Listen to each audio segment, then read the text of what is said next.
This episode is brought to you by Ursa Minor Outfitters. Folks, I'm absolutely in love with my loon mug. It's handmade, it's an absolute piece of art. Whether it's at the office or at the house, people keep asking to check it out. If you're not a loon fan, they also have other beautiful mugs for wildlife fans of moose, bears, and eagles. They specialize in products highlighting the outdoors and local pride through quality design by local artists. They've even started expanding into items beyond mugs, like apparel, dog accessories, and soon candles and more. They also try to partner and highlight other small businesses, and in some cases, forego profits in lieu of charitable giving to help their community, such as the dog rescue. So check them out, UrsaMinorOutfitters.com, and enter promo code HikesMikes10 at checkout to receive 10% off your order. And for our four-legged hiking partners, they also have a portable silicone dog bowl and also a sweet over-the-collar dog bandana. Go check them out, UrsaMinorOutfitters.com, and don't forget to enter promo code HikesMikes10 at checkout to receive 10% off your order.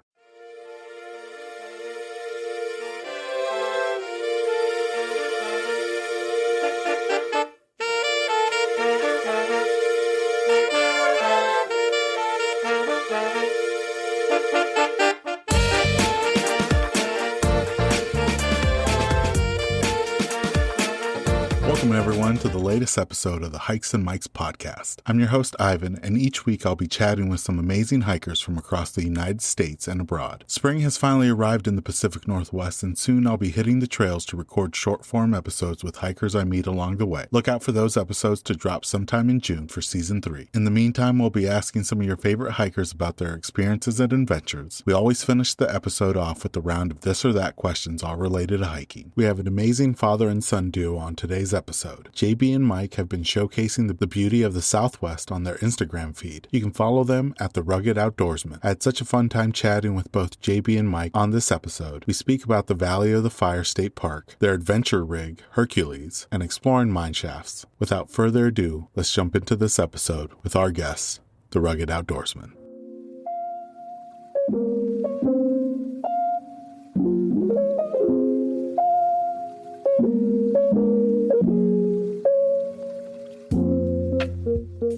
Welcome everyone to the latest episode of the Hikes and Mikes podcast. I have an exciting duo of guests here with me today, JB and Mike from the Southwest. I'm really excited to speak with them about their trail adventures, not just in the Southwest, but some of the road trips that they've been able to do across the country. Thanks, JB and Mike, for joining me today. Really appreciate it. Thank you. We always like to start off to learn a little bit more about the guests. So JB and Mike, how long have you both been hiking, and how did each of you kind of get started into the hiking? Well, Ivan, let me start with that one. I started hiking because I was a very avid fisherman as a young boy. I started fishing when I was about 11 years old. And luckily for me, both my parents worked. And I had a river that flowed just a few hundred yards behind my home. So my parents trusted me to go down to that river with a fishing pole because it was, a part of where we were and how we lived. And I found it a lot easier to put all that tackle and,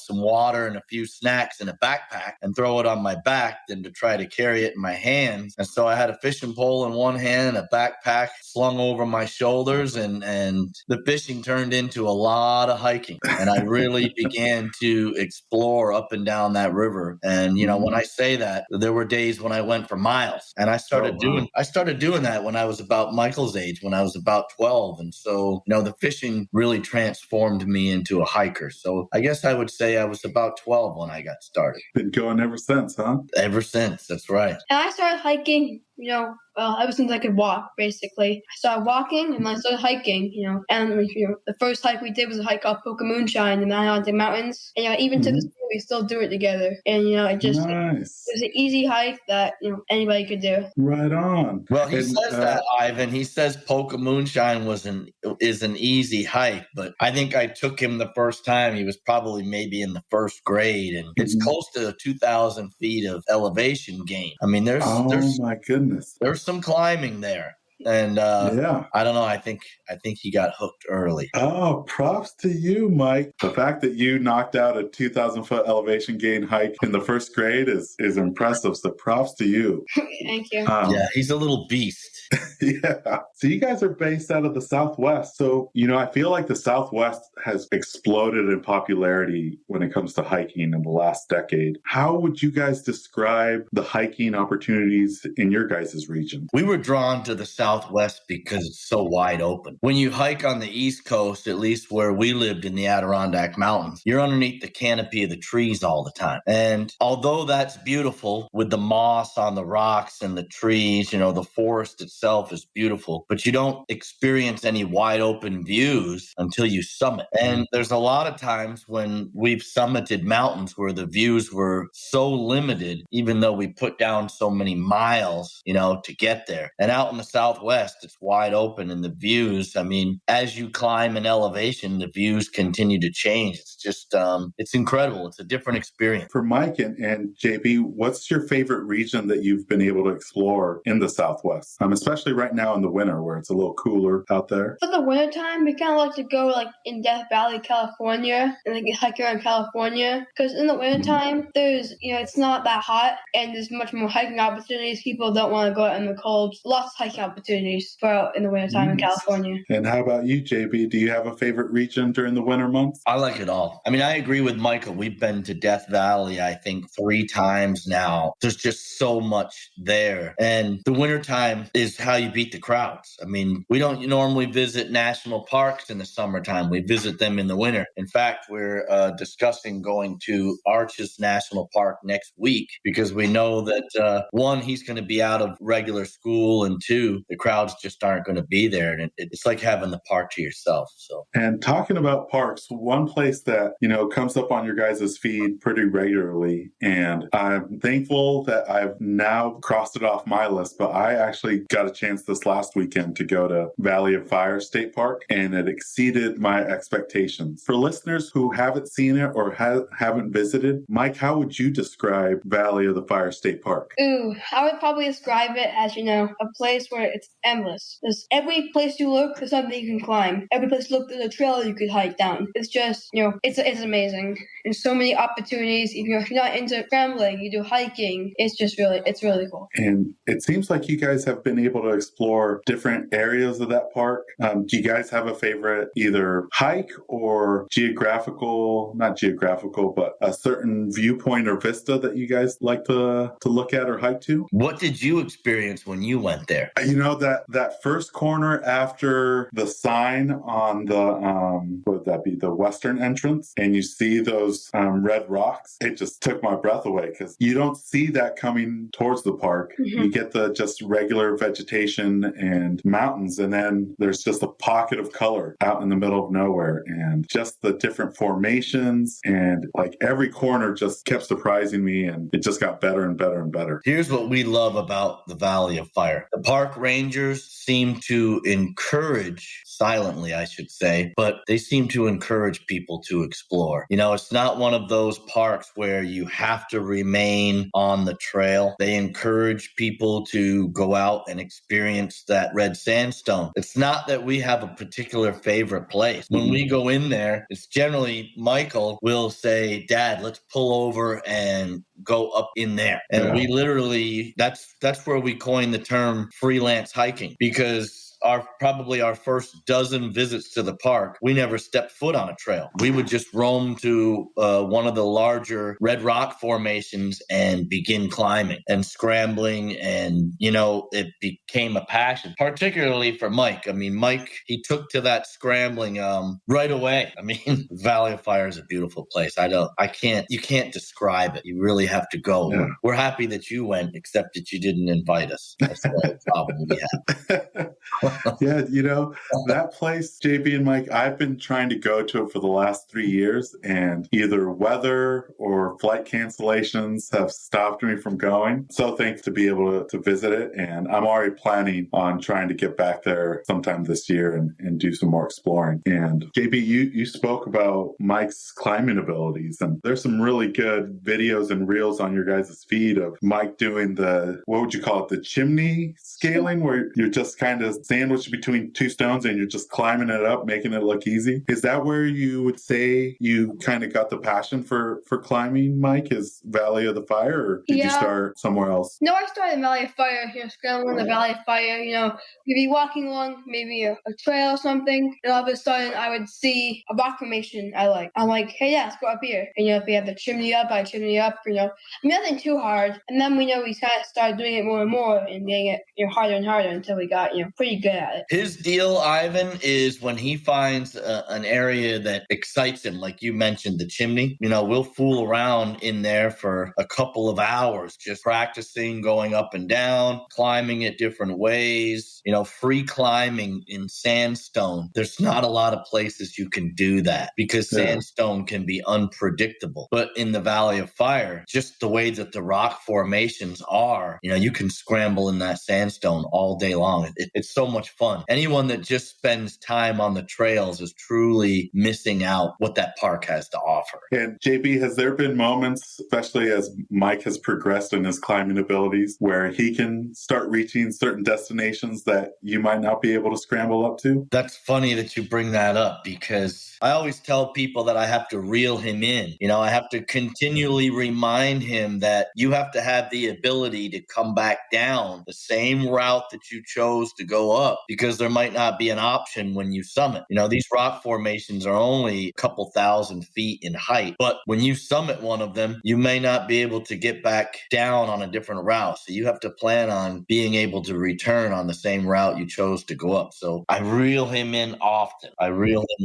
That's the truth. That's a good advice, because climbing up is only half the battle. The other half is getting down safely. So for folks that are interested in doing some scrambling and climbing, Mike and JB, do you guys have any advice for first timers that are interested in maybe reaching some of the shorter rock formations as climbing goes? As we've just said, don't go up something you can't go down, because that's a big thing. And just make sure you have lots of water too, because you're climbing up. You need that water to give you the strength to climb up there. If you don't drink anything, you're gonna be weak and you can't do anything. So bring water and definitely watch where you're going, and don't go places you won't be able to come down. Gotcha. Good advice. And I also noticed, guys, that you have been able to go to like the indoor rock climbing gyms. Do you notice that that's been able to help with your climbing out in the outdoors? Yeah, the climbing gym has been a really big boost on it, because I've been able to meet with other climbers, give me tips and stuff like that to help me improve my skill. So it was a really big help. One place that really caught my eye that I've never even heard of, and I don't know if it was just JB that went or if you also got a chance to visit it, Mike, but Ashdown Gorge Wilderness. The picture that you have on your feed, JB, is just unbelievable. I've never seen anything like that, where you have that big opening, but there's also forest surrounding the gorge. Can you kind of share a little bit about that experience of hiking in that Ashdown Gorge Wilderness? Sure. When we first moved to the Southwest, I joined a hiking club in southern Utah, and very quickly made friends with some guys that are kind of extreme like myself. And these guys, they turned me on to some really hot spots. And when I went into Ashdown Gorge that time, I was with another guy from the hiking club I belonged to that had been hiking in the southern Utah area for over 20 years. And he's one of those guys that he doesn't like to share his information with anybody. He doesn't want anything on social media about where we go. Actually, I've been into a few slot canyons with him where he was adamant about even taking photographs. So getting down in there, it's not that it's a secret by any means, but I would have never had known about this hike had I not met this guy through the hiking club I belong to. And I strongly recommend to anybody that's new to a particular area, get on Meetup. For example, that was how I found the club that I joined, was through Meetup. Get on Meetup. You'll find some like-minded hikers in your area.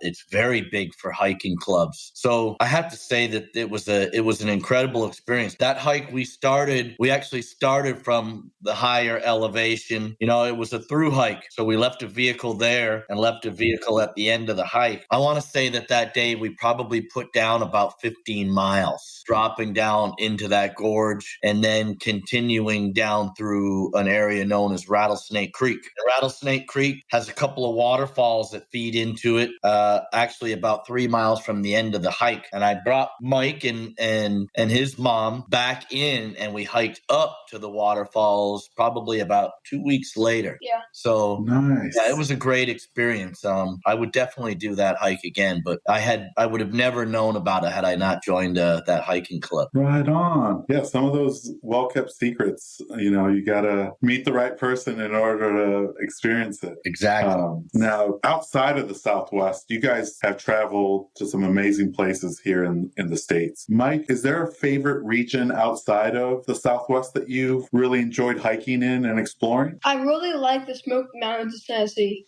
I thought it was just beautiful over there. It's a little buggy, sure, but the beauty of it was worth it. Everywhere you turn, it's mountains and a great forest, and the fog, the smoke, as I should say, over the mountains was just beautiful. And the hiking was awesome. Is there a particular hike or viewpoint that you enjoyed while you were there? There was one hike that I can't remember the name of it, but it was a hike that you went up and then you went down. You went through a really cool waterfall, and it's a bunch of rocks. You sit on the rocks by the waterfall, and it was by a campsite. It was really cool. And that's something that I think I've been learning with talking to people from that area, that there's a lot of water features, just a lot of amazing waterfalls and water features in that area.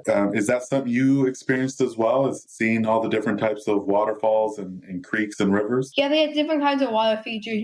There's probably 10 hikes, I would say, in the area that had a waterfall at the end. Wow. Yeah, because you don't really hear about the Smoky Mountains and the viewpoints. You hardly hear about the water. Yeah. Now, for you, JB, is there a favorite region outside of the Southwest that you've liked to explore and hike in? Well, I have to revert back to the Adirondacks because, that's where I grew up. So every time we return in the summer, Mike and I are looking to, knock down a few more summits, because all of my hiking, like I had said earlier, growing up there was with a fishing pole. And I fished a lot and climbed a lot. And, I had a buddy I fished with quite a bit. And there were some places that we would climb down into that nobody would want to climb down in, but we knew that fishing hole was going to produce, and we made sure we would get down in there. But a lot of my hiking involved fishing and getting to different ponds and traveling along rivers and stuff. And so now to be out there and experiencing some of the more prominent mountains, I really look forward to that each and every summer when we return. So I'd have to say that outside of the Southwest, the Adirondacks definitely pull me in. So what kind of fishing is there in that area? Is it trout or bass? I'm primarily a trout fisherman. I really enjoy trout fishing. I like to bass fish. There's a lot of great bass fishing ponds, a lot of rivers that have smallmouth bass. So the smallmouth bass fishing is a lot of fun. I think anybody that loves to trout fish would be amazed at what the Adirondacks in upstate New York have to offer, because most people that live outside of New York State, when you mention New York, they automatically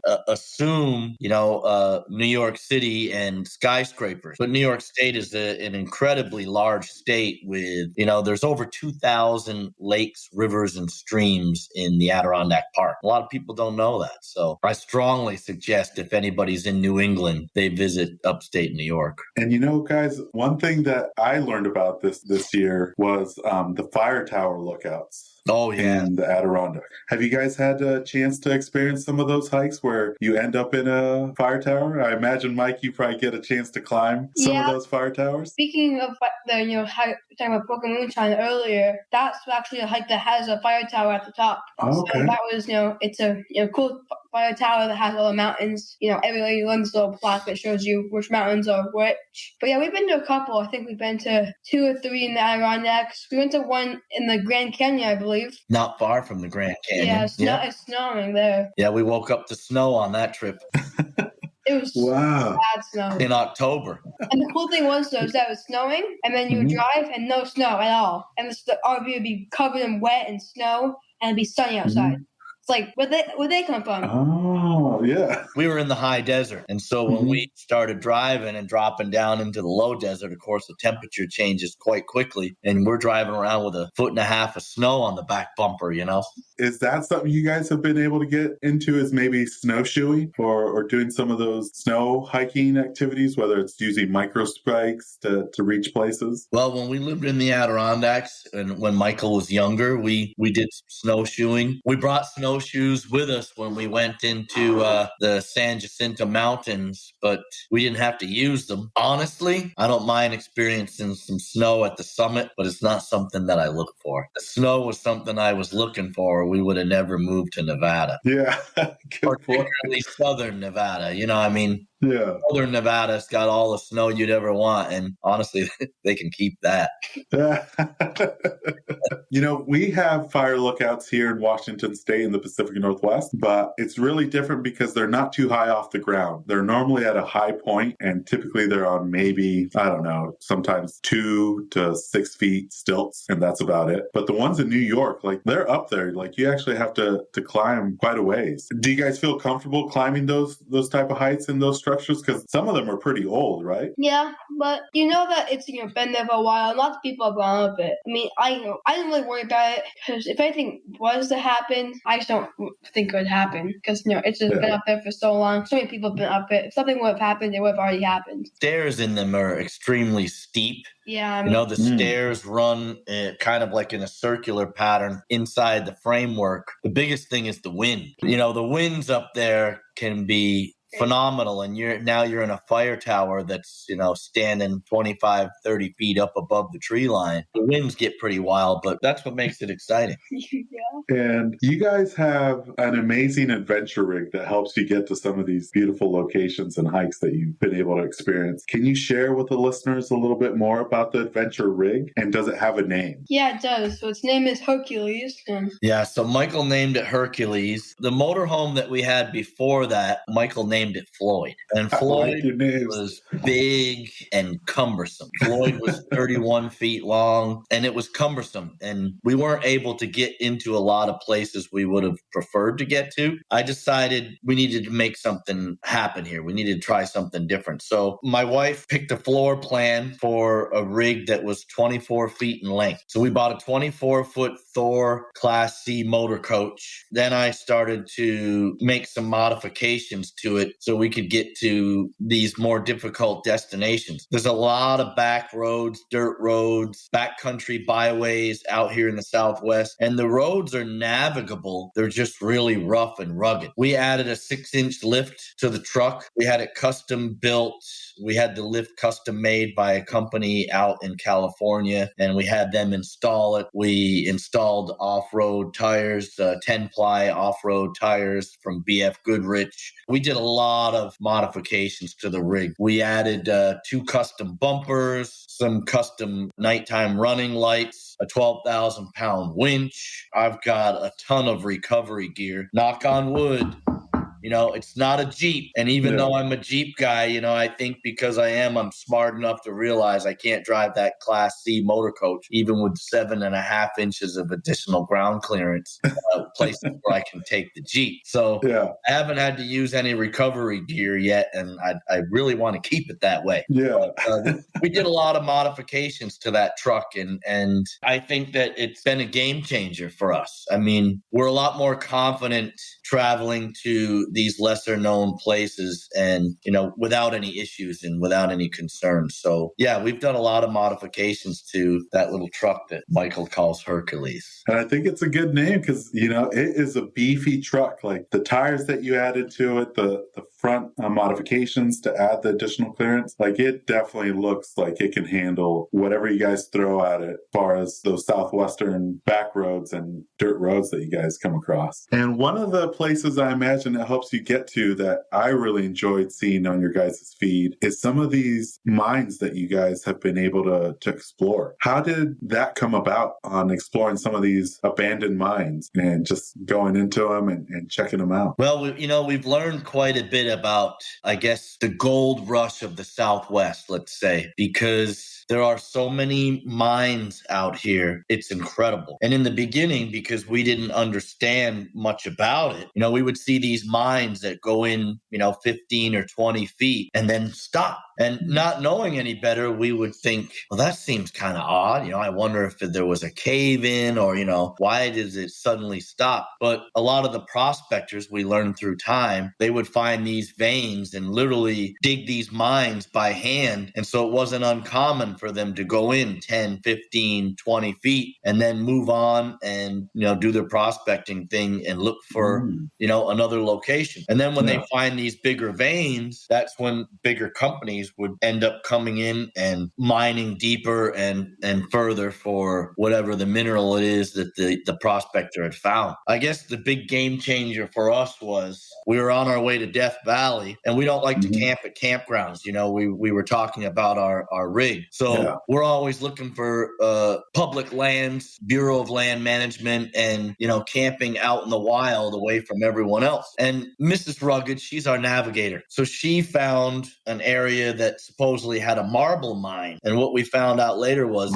it was an open pit mine, but the dirt road that we were on that was going to take us to that mine, we should have making a right-hand turn, and we made a left-hand turn on this dirt road. And we continued up this, God, it was a rough road, wasn't it? Yeah. We continued up this road, and it led us to an abandoned gold mine. And this gold mine was riddled with shafts. So I got my headlamp out and I went in and did some preliminary, I guess you would say, exploration without Mike, because I normally do. I go in and take a look around and see if I feel that it's safe enough to bring him in there. And honestly, here in the Southwest, most of these mines are so well preserved. We don't encourage people to go into mines. I'm not encouraging anyone to go into abandoned mines, but through the years, I've gained a lot of experience, and I feel confident when I decide that a mine is safe enough for him and I to explore. But it was that gold mine experience several years ago that got us started. So now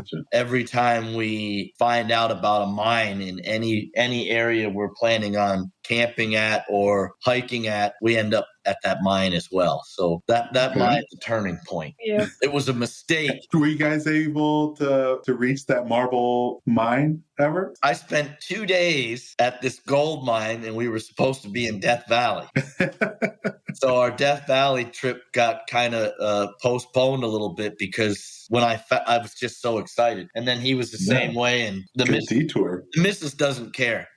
She's got all the comforts of home that she wants inside the rig, and she comes out and does a little bit with us, but it's usually him and I that are out crawling around and, climbing and things. I like to say she's a waterfall chaser and a great photographer. Good family dynamic of a little bit of everything, the true outdoors family. Now, Mike, do you have a specific mine that you really enjoyed exploring over the years? I really liked actually the one we just went to. Was it I think a month ago? It's the Newman Mines in California, and it was just amazing. The history behind it. This guy that owned them, he knew the history behind it, and they were just amazing. In different rooms you could see, different ways you could turn, and different newspaper articles found in the mines. It was just amazing. We don't have. I think there are a few mines scattered here in the Pacific Northwest, but what we do have is some caves. And one thing that I've learned quickly in caves is it gets cold. So you want to pack something to keep you warm, is that the same recommendation in mind, is bring a sweater or a windbreaker to kind of keep you a little warmer? Yeah. I mean, if the cave's warm, it might be a little strange, but because usually the mines, they should have shafts, air shafts. So you should be able to feel the air. So let's say you're standing in front of the mine, you should be able to feel air coming out of that mine. If you can't feel that air, it might be a little bit, not healthy. And you probably gonna feel cold because the air is gonna be spraying at you, but it's cool. Yeah, you kind of get a chance to look back at history on some of those mines and finding some of those old newspaper articles and maybe even some old artifacts from when they were digging them out. Yeah. That's really cool. One thing that we like to do on the podcast is we like to do a deep dive on our guests' Instagram and pick a picture that kind of captures our attention. The one that captured my attention from your guys' feed is when you got a chance to visit Monument Rocks in Kansas. I feel like Kansas normally doesn't get mentioned when it comes to the hiking community, but besides Monument Rocks, there's some really good rock formations out there in Kansas. How did you guys come across Monument Rocks, and how was it visiting? Because it's not a park, but that location. Well, I'll let Mike finish on this because he was a little disappointed with Monument Rocks. Mrs. Rugged is our navigator. So when we travel, she is constantly keeping me updated what we have coming up ahead of us, what might be of significance that we may want to stop and look at, places that we may want to stop and camp for the night. Like we had spoke earlier, we're big on camping in the wild versus being at campgrounds. So she's always looking ahead on our trip, and we were about to come into Kansas, and she said, "Listen, I found this. Would you guys be interested? It's on private land. It's 23 miles outside of our route." And Mike and I were like, "Yeah, that sounds fantastic. Rock climbing in Kansas. We got to go see this, right?" So we were all stoked about it, right? So she changes the coordinates in our GPS, and off we go. And so we hit some dirt roads, and we're headed to this monument in the middle of these fields of Kansas. And as you start to get closer, you can see it. And of course, our excitement is growing, right? And so then Mike, go ahead and take it from there. So yeah, it's looking so big and so cool, beautiful. We park, we walk through. All of a sudden, there's a sign. I'm like, oh no! That simple sign said, "No climbing on the rocks." Oh no! Really good mood to it. Dang it! Yeah, we were so stoked. And Ivan, it was so tough for us to adhere to that sign. Let me tell you what. I mean, our integrity was on the line on that one because we were dying to get on them, and we couldn't. Oh, imagine. It was really beautiful. The rock formations were beautiful. I highly recommend anyone traveling through Kansas to hit that spot. One cool thing I do want to say about Kansas is what we noticed with the rest stop. The rest stops were very RV friendly. There would be groves of trees, and it was set up so that you could stay overnight, get a little relief from the sun, and they were very clean and very beautiful. And we stopped at a couple rest stops in Kansas. Yeah, I remember those. Yeah, and we stayed the night in one. So Kansas is a very pretty state. Just that rock formation, I wish they would change that rule, right? Yeah, I have some friends that were originally based from Northwest Kansas, small little town called Colby. And I think they were an hour north from Monument Rocks. And about 10 years ago, I got a chance to visit it. And you picture Kansas with these long fields, flat, and then you come across these gorgeous rocks. And the temptation to climb them, I think, hits everybody. And you had to wonder, right? How did it get there? How did these rocks show up here, right? It's amazing. Yeah, and you kind of realize why they call it the rock chuck state, is that chalky sediment and stone. Yes. It's something else. Yeah. Now, one thing that comes across in your guys' feed, and I think it's really an awesome thing that you guys are doing, is trail magic. Can you share with the listeners what that means to both of you and how that kind of got started? So, trail magic to me is that, when you meet someone on the trail, you want to pass something on to them that they'll remember, that, they'll say, "Hey, like what I got from the trail. Kind of like karma. That you gave something to them, and they'll remember that. And then sometime later, they'll be like, I remember you guys. You guys are the ones that gave me this coin, or, you know what I mean? And you're passing something on to them that has a good meaning. Yeah, so the trail magic, when I was in the service and later got involved in law enforcement, we used to have challenge coins. And challenge coins were gifted to people for either a job well done or because two different units got the opportunity to work and train together on a particular project or serve together in a particular area, overseas, and you would pass a coin to one another or pass a coin to someone to recognize excellence. And it was actually Mike and I were sitting down one day and we were discussing, something good that we could do that would leave an impact on people when we meet them on the trail. And Mike says, why don't we just make a coin like the coins that you got when you were in the military, Dad? So I started thinking about it and I said, you know what, that would be a great idea because every time we meet someone and you have, you make small talk and you have conversation on the trail, most people leave with a fist bump or a handshake. And I thought it'd be great to just do that handshake and pass them a coin and then just, walk on. So we have 10 different coins that we've created and we pass them a lot in our travels. So I'm glad you brought that up because it's a great experience for everyone. And we definitely enjoy doing that and passing that little bit of trail magic on to people we meet when we're out. Are those coins now available to the public to be able to purchase and give out their own trail magic? Yep. Yes, we do have them on our website. We don't advertise it.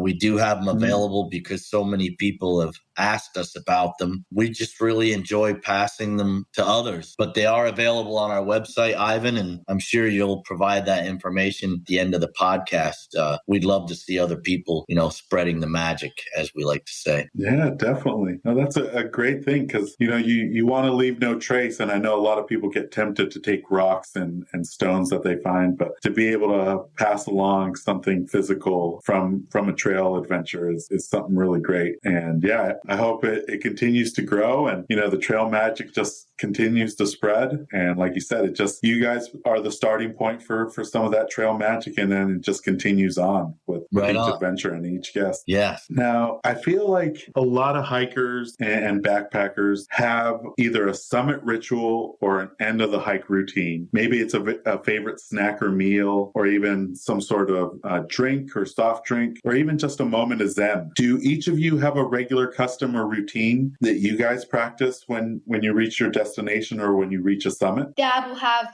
a rock star at the end of every single, hike we do. Usually we go get someone to eat, a diner. Maybe it'll be a diner in the area, go hit it up real quick, get someone to get a bite to eat. I mean, I guess we don't really do much rituals unless you count taking naps after each hike when we get home.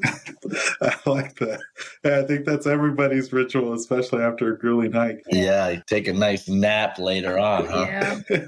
Like if we're summiting, especially if we're hiking with someone else, we always bring the coins with us, like you had mentioned earlier. We tend to hike with people that follow us on Instagram when we get back to the Adirondacks. So there's definitely the ritual of passing trail magic on the summits when we're in the Adirondacks. And, like Mike gave it up, I'm a rock star junkie, so I've always got a cooler with rock stars in them, and I generally have a rock star at the end of a long hike. And Mike's the diner guy, so okay, we like to stop and have a nice meal at a diner after a long hike as well. So JB, when it comes to your rock star, what's your favorite flavor of rock star? Your go-to? I'm a rock star pure zero. I don't do well with sugar, so pure zero has no sugar in it, and that's my beverage of choice. Okay. And for Mike, what's your go-to diner menu item or food item? So probably for food, it probably have to be,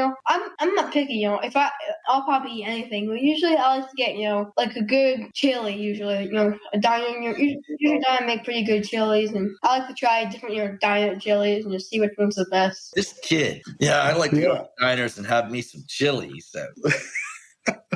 Because I feel like a lot of people, their go-to is a burger. I mean, that seems to be the classic. But chili's a good spot, man, because you get to enjoy a little bit of everything. Because you can either have the just regular chili, or you can have chili cheese fries, chili cheese dog. I mean, right. I like a good chili. Good choice. Yeah. What was that, Mike? I like a good chili cheese dog. So when it comes to your guys' pack list, for each of you, what is something that you consider your most valuable piece of hiking gear? Ooh, probably for me, my water bladder. It's just so easy. You don't have to stop to get your water bottle out. It's right there. You grab it, put it in your mouth, get your water, and it's done. You don't need to take off your backpack, find your water bottle, you put some in your backpack. It's just so easy and convenient, and it keeps you hydrated. I've got to agree with Mike. I don't understand why anyone today would still be hiking with water bottles. A water bladder is so much easier. It's so much more convenient. If you don't put anything in the water other than water, they're easy to maintain. A water bladder is it's so much better. It's so much easier. And we've done both. We've done both. So I would have to agree with Mike that the number one most important piece of gear that makes hiking more enjoyable is using a water bladder versus using, water bottles or some other mode of transporting your liquids, Okay. And I gotta ask you guys, because I enjoy using a water bladder, but the thing that gets me sometimes is I forget to clean it after a hike.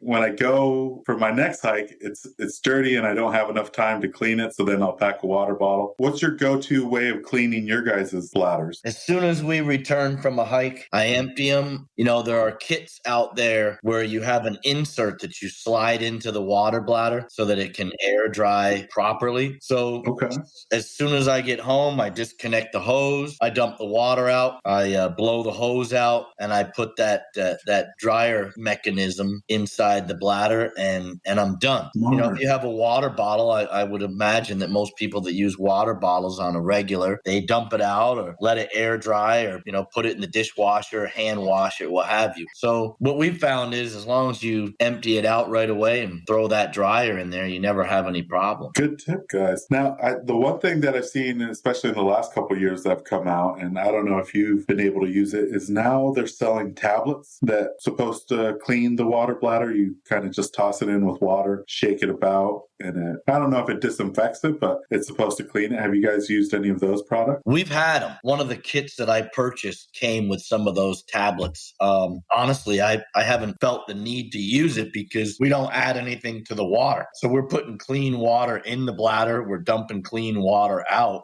and we're air drying it. So we haven't used those tablets. I mean, if you put lemon in it, maybe you would use them. But if you find a little bit of lemon with our water, we would put it in with it, but not something we don't really need. We don't really put lemon in our water. On the flip side, guys, has there been a piece of gear that you guys thought was going to be a bit of a game changer, but it just didn't live up to your expectations, or it just didn't work out with what you guys were needing it for? Oh, yeah. A piece of gear that we don't really like using, I think it's all clunky, is trekking poles. The stuff that we do, they just get in the way. I mean, yeah, you put them on your backpack and stuff like that, but then it's just extra weight you carry your backpack. And then you all on your side and your head and stuff like that. It's just like, I get that they're used for good hiking and stuff like that, but if we don't really hike, we don't really use them. I can't tell you, we've carried trekking poles so many times and never used them. I'd have to say that that's a piece of gear that just doesn't fit with our style of hiking. I mean, we don't use them very often. We carry them when we think we might need them, but rarely do we ever break them out. Yeah, I kind of have to agree with you guys. In the Pacific Northwest, I use them just because some of the descents can be a little rough on the knees. Yeah. But when I was in the Southwest, I really didn't pack them, especially if you're going to be scrambling and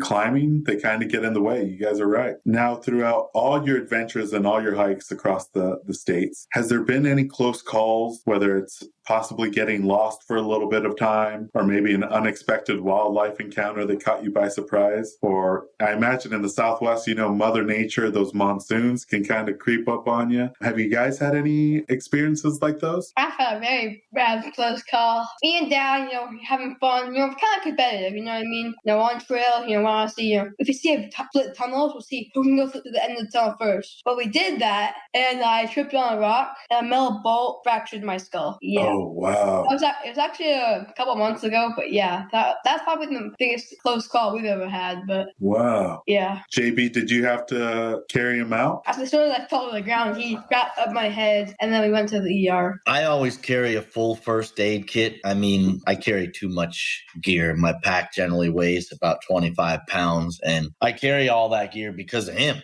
He's always climbing up things, and, it's just a matter of time, and that's when it happened. So he tripped when we were running. We were fooling around, and we were actually racing. And so he tripped, and when he tripped, he fell and split his forehead open and fractured his skull. So I dropped to one knee and pulled my first aid kit out and cleaned and had him wrapped up literally in seconds. That would be our close call. That'd be our close call was that incident, because had I not been carrying a first aid kit, it would have been a game changer. We would have had to improvise. I would have been wrapping his head up with a t-shirt. That's great. And how big of a kit are you carrying for emergencies? I generally carry a full kit. It's about 10 by 10 and about 3.5 inches deep. It opens up and it's got numerous pouches. It's a great kit. Actually, it's from a company that we did some work for. It's called the Kia kit. The Kia kit? Okay. Yes. Yeah, I'll have to link it in the show notes. I've recently gotten into trail running, Mike, and up here there's sometimes exposed rocks, exposed roots. Yeah. And I've taken some spills, and normally it's just bloody knees, but there are those moments where a couple inches either way and I could hit my head on a rock or something. And the thankful thing was I was wearing this Christmas hat, and that had a bunch of protection with the area where I hit my head. If I wasn't wearing that, I was wearing a pair of headlamps. So those two things combined, without those, I could probably damage it. I could have died. So I had a headlamp on and big protection area around my head. A little bit of extra protection and cushion. One question that we like to ask all our guests is, for those folks, especially with springtime coming around and people getting into the outdoors, do you guys have any advice for first-time hikers or individuals that are interested in maybe exploring the outdoors this year? I mean, I think that, like I said, with scrambling, carry lots of water when you're hiking. And also make sure you have when you're starting out, you should probably have a friend come with you. So kind of have a buddy system. Yeah. Or at least let someone else know you're going out on a hike. Let's say you let your friend or your parents know and you're on a hike, just so that, and they know time you expect to be back. So that in case it does happen, they know you're not back, then, to call the police, stuff like that. And if you can't do that, bring a friend. That will just help it increase it, make sure you're safe, bring lots of water. Don't start too, high. Don't go past, don't go on an 8-mile hike. Maybe go on a 3 or 4 mile hike. Just kind of get used to it and then go up from there. Oh, those are solid tips, Mike. Yeah, all solid tips. And JB, do you have any other tips that you would share with first-time hikers? Well, I have to agree with Mike. Myself, I think I speak for both of us, is we enjoy hiking together. If I'm not hiking with Mike, I'm usually hiking with one of my buddies. I'm not a solo hiker. I'm not against it. I know a lot of people that solo hike. They enjoy the peacefulness of it and the serenity, but I kind of like the camaraderie of being with someone else. And for new hikers out there, I strongly suggest that you begin with someone else, and once you feel comfortable and confident, then maybe you can move to some solo hiking. Nice. Solid tips, guys. Solid tips. Now, with spring right around the corner, what are some of the upcoming hiking or travel goals that you have for this year and maybe beyond 2023? So, for this year, we've been trying to go to places like Canada, outside the country, but, not too far out. So, on a trip back and forth from New York to Nevada, we're planning on somehow integrating Canada, or to be able to hike, Ontario and Montreal and those areas. So that should be really cool. And then for beyond, we really want to hit these two places. One of them is Snowdonia in Wales, and then Kilimanjaro in Africa. Those are places that are all big places we want to go to, in the far future. Right on. Those are great places. Yeah. Nice. Yeah, you hear this kid? he wants to go to Snowdonia. How many 12-year-olds even know where Snowdonia is, right? And Yeah, not too many. Good place we want to go explore to the Panama Canal. Yeah, he wants to explore around the Panama Canal. I don't know why this kid wants to go in the jungle, but I guess we're going to explore around the Panama Canal sometime in the near future. I love that. Me being from the Pacific Northwest, I got to ask, is the Pacific Northwest in your guys' future to coming up and exploring? Definitely. Yeah. Definitely. And, I have to ask this of you. What about all these tree houses we hear about in the Pacific Northwest? Oh, the Airbnb tree houses? I want to go stay in one of these tree houses, man. Cool. So there's some really excellent tree houses all along Washington and Oregon, but the one that I really enjoyed, and I don't know if you guys are Lord of the Rings fans, but there's a place in the middle of Washington State that's a Hobbit house. Oh yeah, I've seen. You've seen it? I've seen stuff. Yeah. I've seen stuff like it. Yeah. Yeah, it's only a 1-bedroom Airbnb, but it's literally inside the side of a mountain, and it has one circular door with a knob in the middle that you have to pull out. Right on. And there's especially some of the newer tree houses that are multi-storied. It's something else. Yeah, if you guys make it out here, definitely check at least one or two of those out. Well, I think that would be one of our goals because we like to stay in, obscure places. So when we do plan a trip, we're probably going to plan it so that we can stay in one of these tree houses and then explore from there. Yeah, please reach out when you guys do. I can give you some suggestions. Oh, we will. Well, that was it for the regular questions, guys. This next segment of the podcast is the this or that questions. It's 10 questions that are all hiking related. You just kind of select the one that you prefer out of the two. Do we have a volunteer on who wants to go first and hear the other person's response? I'll do it because on the other podcast, we have one like this too called Mike's Top 10. Where I would list out to our person we were interviewing, and I would say this or that, just like we're doing right now. So I'll do it. You ready, Mike? Mm-hmm. So the first one is, do you prefer ascending or descending? I prefer ascending. Agreed. And how about you too, JB? Oh, definitely ascending, yes. Waterfalls or summits? Summits. Switchbacks or straight up? Straight ups. Yeah, we like straight up. We like straight up, brother. And I think I know the answer to this one already. Trek poles or freehand? Freehand. Now, do you fuel up before a hike or do you fill up after? After. Definitely after. And how about bushwhack or go around? Go around. Yeah, well, we prefer to go around. And how about jumping in or do you stay dry? I'll jump in. He'll jump in. I'm a little more conservative. If I can go around and stay dry, I'm going to stay dry. But that's from years of experience right there. I say that, but one time I jumped in a river and I was crawling up the rock, swimming up, trying to get back up, and little black things, like little plants, right? Come out and covered in little leeches. They weren't plants. They were leeches. My body was falling them. Leeches in my underwear, in my shirt, in my pants, in my hair, everywhere. Oh no! It was horrible. And Dad walked around that. Yeah. I like look at black things and the little leeches. It was bad. Oh, how'd you get them off, Mike? Did you put salt on them? There was little ones, so I just kind of fly them off and just like pick them off and pick them off. Oh man! I took a shower. Yeah, sometimes make sure I got everything off. Yeah, I guess sometimes it does pay to stay dry. Boy! Right. So the next one is sunsets or sunrises.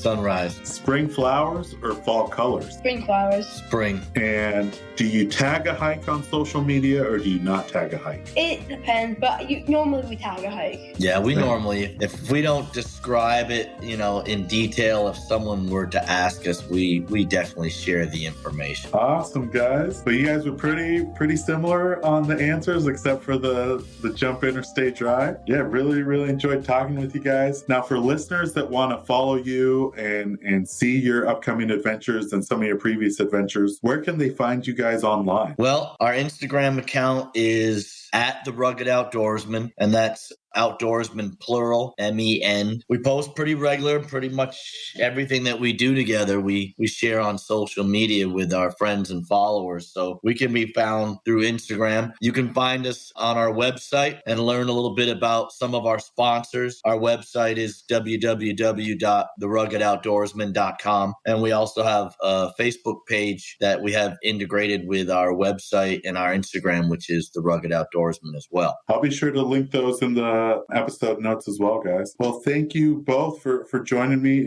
It was a pleasure to talk to you guys and hear about your guys' experiences. Thank you for having me. And yeah, thank you.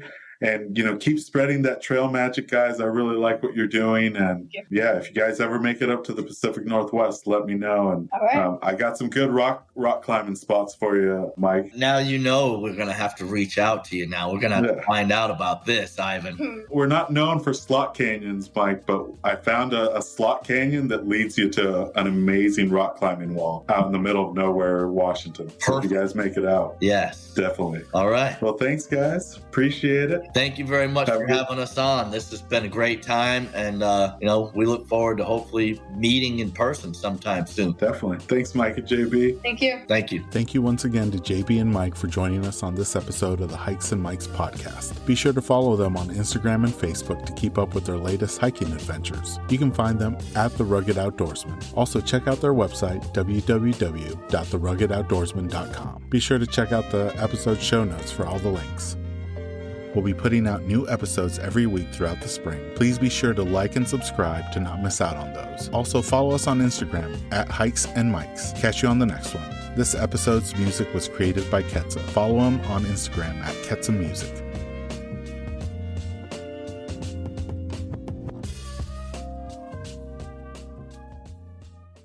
This episode is brought to you by Flip Socks. Whether you're on the trail, on the job, or in the yard, Flip Socks will keep Mother Nature out of your boots with their innovative nylon sleeve. You no longer need to worry about any annoying debris getting trapped in your boots during your hikes. Simply flip down the nylon sleeve over any boot to prevent Mother Nature from finding its way inside, keeping your feet comfortable all day long. To get your first pair, visit flipsocks.com and enter promo code HikesMikes10 at checkout to receive 10% off your order. And for listeners who use the promo code at checkout, I'll be donating 100% of the Season 2 promo code proceeds to Big City Mountaineers, who provide transformative experiences through connections to nature that strengthen life skills and build community for youth in disinvested communities across the nation. So if you're tired of bits and pieces of the trail finding its way into your hiking boots, pick up a pair of Flip Socks today with the promo code HikesMikes10 to get 10% off. For website and promo code, see the episode description.